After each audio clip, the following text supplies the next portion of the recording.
Over 100 million of you can no longer be denied health insurance because of pre-existing condition. But my predecessor, and many in this chamber, want to take this prescription drug away by repealing the Affordable Care Act. I'm not going to let that happen. We stopped you 50 times before, and we'll stop you again. In fact, I'm not only protecting it, I'm expanding it. We enacted tax credits of $800 per person per year, reduce health care costs for millions of working families. That tax credit expires next year. I want to make that savings permanent.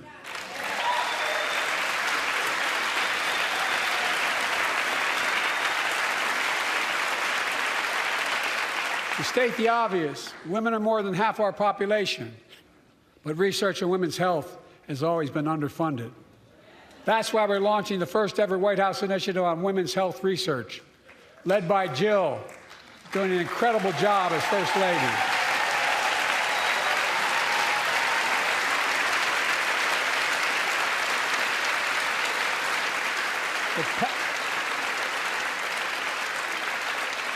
So pass my plan for $12 billion to transfer women's health research and benefit millions of lives all across America. I know the cost of housing is so important to you. If inflation keeps coming down, mortgage rates will come down as well, and the Fed acknowledges that. But I'm not waiting. I want to provide an annual tax credit that will give Americans $400 a month for the next 2 years as mortgage rates come down, to put toward their mortgages when they buy their first home or trade up for a little more space. Just for 2 years.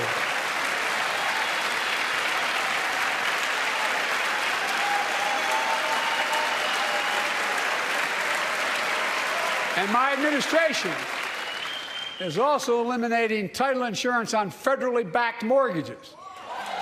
When you refinance your home, you can save $1,000 or more as a consequence. For millions of renters, we're cracking down on big landlords who use antitrust law, who break antitrust laws by price fixing and driving up rents. We've cut red tape so builders can get federally financing, which is already helping build a record 1.7 million new housing units nationwide. Now pass and build and renovate 2 million affordable homes and bring those rents down.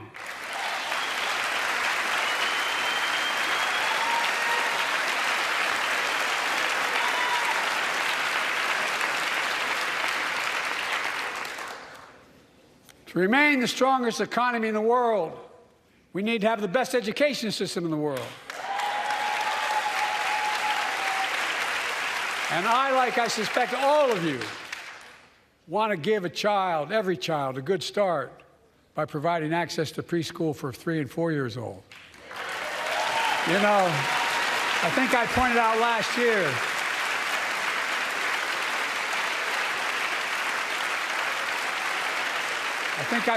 last year that children coming from broken homes where there's no books, they're not read to, not spoken to very often, start school, kindergarten, or first grade, having heard 1 million fewer words spoken. Well, studies show that children who go to preschool are nearly 50% more likely to finish high school, go on to earn a 2- and 4-year degree, no matter what their background is.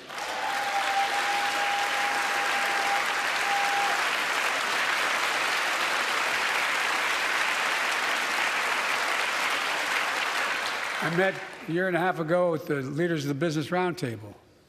They were mad that they were angry. I think, well, they were discussing why I wanted to spend money on education. I pointed out to them, as vice president, I met with over 182 of those folks. Don't hold me to the exact number. And I asked them what they need most, the CEOs. And you've had the same experience on both sides of the aisle. They say a better educated workforce, right? So I looked at them, and I say, I come from Delaware. DuPont used to be the 8th largest corporation in the world. And every new enterprise they bought They educated the workforce to that enterprise. But none of you do that anymore. Why are you angry with me providing you the opportunity for the best educated workforce in the world? And they all looked at me and said, I think you're right. I want to expand high-quality tutoring and summer learning to see that every child learns to read by 3rd grade.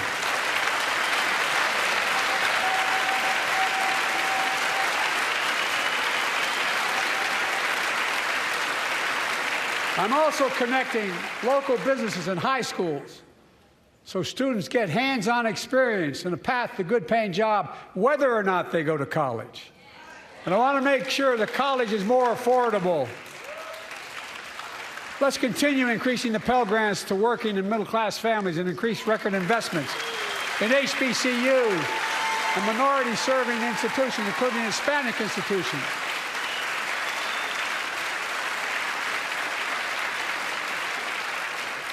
When I was told I couldn't universally just change the way in which we dealt with student loans, I fixed 2 student loan programs that already existed to reduce the burden of student debt for nearly 4 million Americans, including nurses, firefighters, and others in public service. Like Keenan Jones, a public educator from Minnesota, who's here with us tonight. Keenan, where are you? Keenan, thank you. He's educated hundreds of students so they can go to college. Now he's able to help, after debt forgiveness, get his own daughter to college.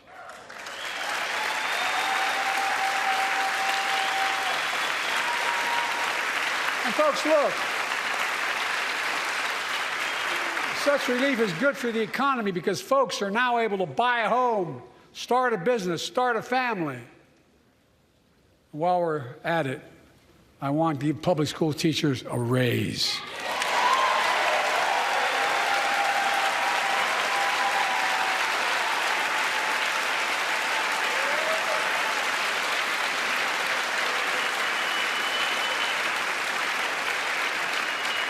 And by the way, the first couple of years, we cut the deficit. Now, let me speak to the question of fundamental fairness for all Americans. I've been delivering real results in fiscally responsible ways. We've already cut the federal deficit. We've already cut the federal deficit over $1 trillion. I signed the bipartisan deal to cut another $1 trillion in the next decade. It's my goal to cut the federal deficit another $3 trillion by making big corporations and the very wealthy finally beginning to pay their fair share.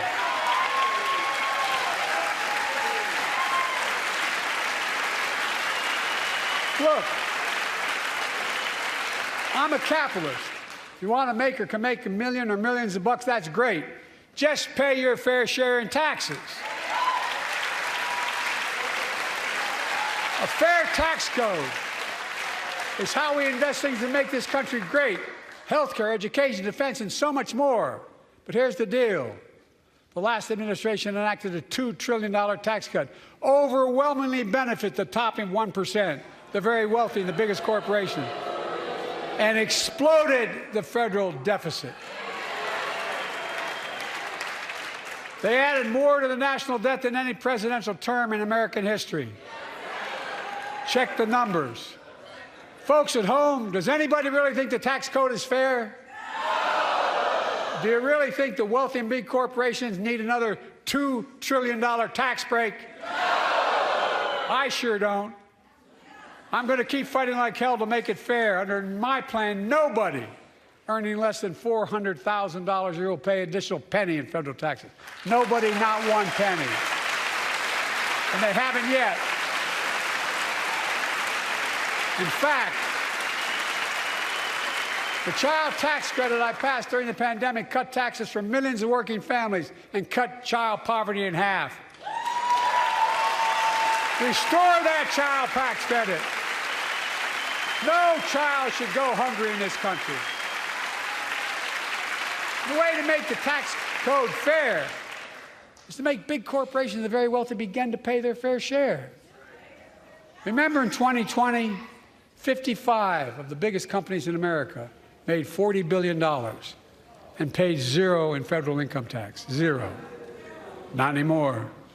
Thanks to the law I wrote and we signed, big companies have to pay a minimum of 15%. But that's still less than working people pay in federal taxes.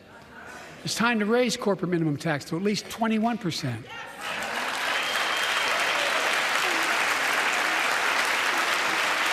So every big corporation finally begins to pay their fair share. I also want to end tax breaks for big pharma, big oil, private jets, massive executive pay when it's only supposed to be $1 million that can be deducted. They can pay them $20 million if they want, but deduct $1 million. End it now. You know, there are 1,000 billionaires in America. You know what the average federal tax is for those billionaires? No. They're making great sacrifices, 8.2%. That's far less than the vast majority of Americans pay.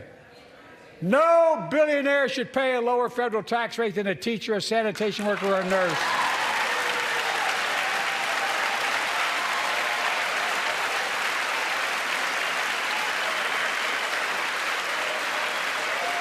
I propose a minimum tax for billionaires of 25%, just 25%. You know what that would raise? That would raise $500 billion over the next 10 years. And imagine what that could do for America. Imagine a future with affordable child care. Millions of families can get they need to go to work to help grow the economy. Imagine a future with paid leave, because no one should have to choose between working and taking care of their sick family member. Imagine the future of home care and elder care, and people living with disabilities so they can stay in their homes and family caregivers can finally get the pay they deserve. Tonight, let's all agree once again to stand up for seniors.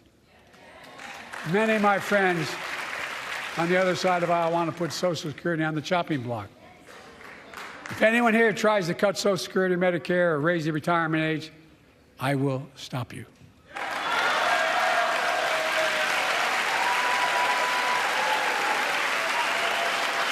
The working people who built this country pay more into Social Security than millionaires and billionaires do. It's not fair. We have two ways to go. Republicans can cut Social Security and give more tax breaks to the wealthy. That's the proposal. Oh, no.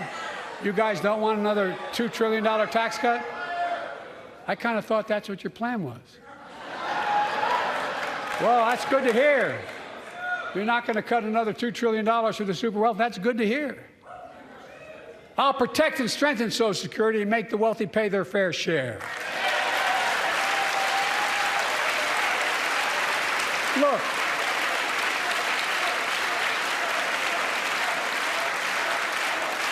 too many corporations raise prices to pad their profits, charging more and more for less and less.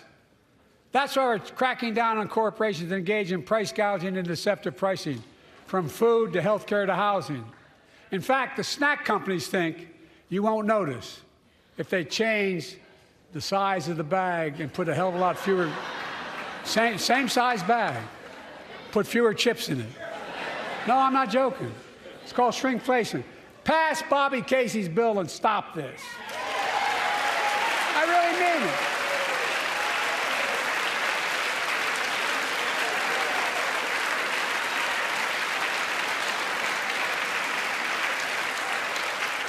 You probably all saw that commercial on Snickers bars. You get charged the same amount, and you got about, I don't know, 10% fewer Snickers in it. Look, I'm also getting rid of junk fees, those hidden fees at the end of your bill that are there without your knowledge. My administration announced we're cutting credit card late fees from $32 to $8.